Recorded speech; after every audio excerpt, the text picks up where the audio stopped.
Hi, my name is Dave. Some of you guys might recognize me as the Cutlass Freak from Real Olds Power, Classic Olds, or even High Performance Oldsmobile. And I wanted to introduce you to my car that I've been working on for a long time, and I promise you at the end of this we're going to fire it up for you. So I'm going to try and do my best job at describing what I've been through for a number of years and the building of this car. It started out as a 67 Cutlass Supreme with a post. It came with a 330 4-barrel and a 300 transmission. It was kind of anemic with a 2-speed, and it was really a dog off the line.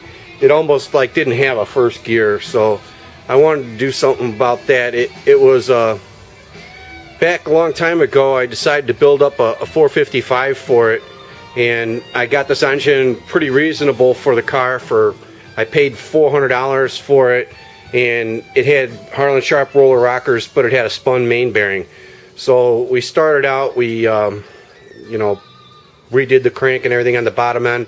I put restrictors on it and polished the rods. I balanced the whole bottom end. It's got a inertia flex plate from Mondello. I actually spent a lot of money with Mondello, and Joe, when he was alive, spent a lot of the time on the phone with me trying to point me in the right direction of what's going to be best for my car. And I really did appreciate those hours. And now I know that Mondello is not the same company as they used to be, but in Tennessee, Cody can still help everybody out. I've actually had a lot of help from a lot of the different vendors on Real Olds Power, and I wanted to say thank you to all of them. Bill Travato set me up with the crank trigger that you can see down here on the front of the engine. I don't know if I can zoom in enough to get a better shot of that. He makes a really nice mount for it and everything that makes it easy to adjust. John Stolpa set me up with the Rocket Racing motor plate and the electric water pump. John also set me up with the fuel pump block off that's over here on the side. I don't know if you can see it too well. It's kind of hidden back over there. The valve covers that are on this thing were actually off of Joe Mondello's VO Twister, and he had them all polished up and everything. Andy would be real proud of the job that they did on them. The rest of the motor was balanced by LAM Racing and Russ over there. My good friend Keith Abbott helped me put together the bottom end, and then my other good friend Dane Lulling from Mild to Wild Racing actually helped me degree in the camshaft and then breaking the cam on a running engine stand a little while back. I don't even really want to get into the details that's inside of this motor because that would take too long. I did port the heads myself and match ported the intake to it. That took me over 80 hours just to do the heads. It's got a 1050 Holley Dominator on it right now, and it's a Portasonic intake manifold with an adapter. Everything for that has been matched up as well. It has the low car throttle bracket and all that on it.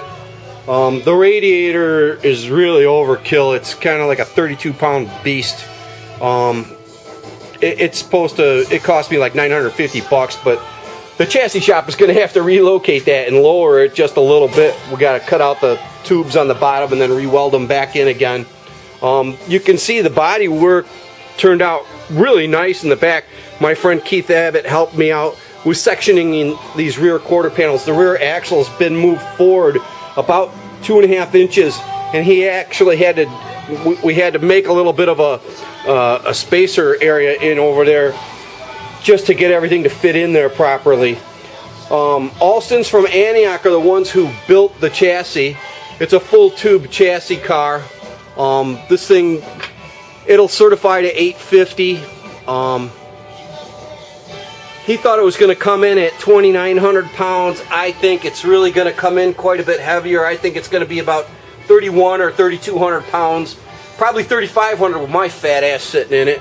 I thought that they really did a nice job on it, and maybe I can even see if I can show you a little bit more of the details underneath of this car. The rear differential is a Fab 9 unit, and it's got a 433 gear in there from Strange. They also set me up with the axles. It is a 4-link rear end. You can kind of see there's a bunch of tubes under here. That's why I really do think, I'm not sure if they added weight or took weight out of it, but everything is really designed around my safety and to keep the car going straight. And Vince built the drive shaft for me. That thing is supposed to be set up for 2,000 horsepower. I'll never be using that. I mean, realistically, my motor right now with the heavy TRW pistons in it is probably only going to be in the neighborhood of 500 horsepower. Down the road, I'm hoping maybe Bill at BTR will help me set me up with a stroker motor or something. That I really do want to get these get this thing down to around 950. If I can do that with the cast iron heads that I have on it, I'll have the fastest naturally aspirated Oldsmobile just running cast iron heads, and that was kind of a goal of mine. But I think I got to have around 750 horsepower to do that. I snuck in the relay panel over here behind the glove box. It's set up with that digital 7 box right there. I have just a little bit more wiring left to go on it, not much at all. You can see the switch panel up there is pretty nice. Brad from Wise Performance pointed me in the right direction with that. I really appreciate all the help everybody's given me on this thing. And even all the support from everybody on the different various websites, just basically giving me the thumbs up. And the one thing I really do have to say is I kind of appreciate that everybody has been very positive to me. Nobody's ever started any fights or BS with me about what I'm doing wrong on my car. And actually, this is my first race car, so I don't know what I'm doing. I'm just trying to have fun, and I don't even really plan to be too competitive in this car. I just think it's going to end up being a fun bracket car for me.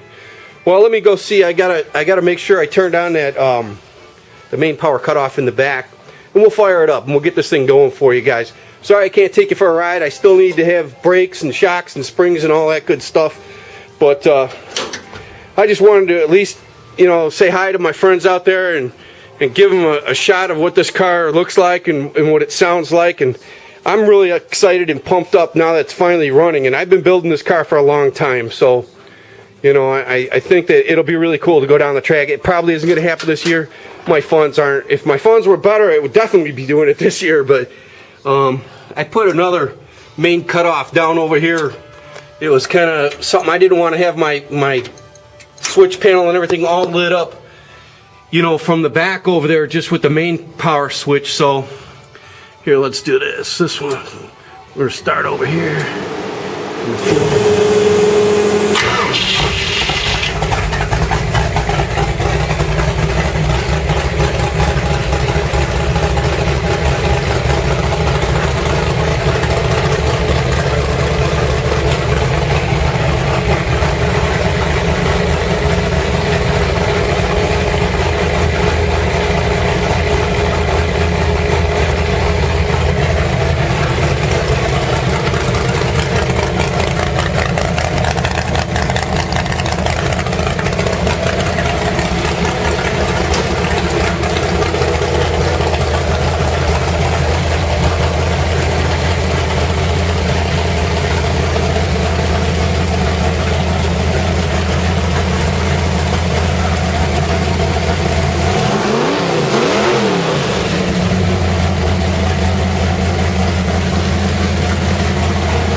Well, that's about it, guys. I hope you enjoyed the video, and I really just want to say thanks again for everybody and all your support.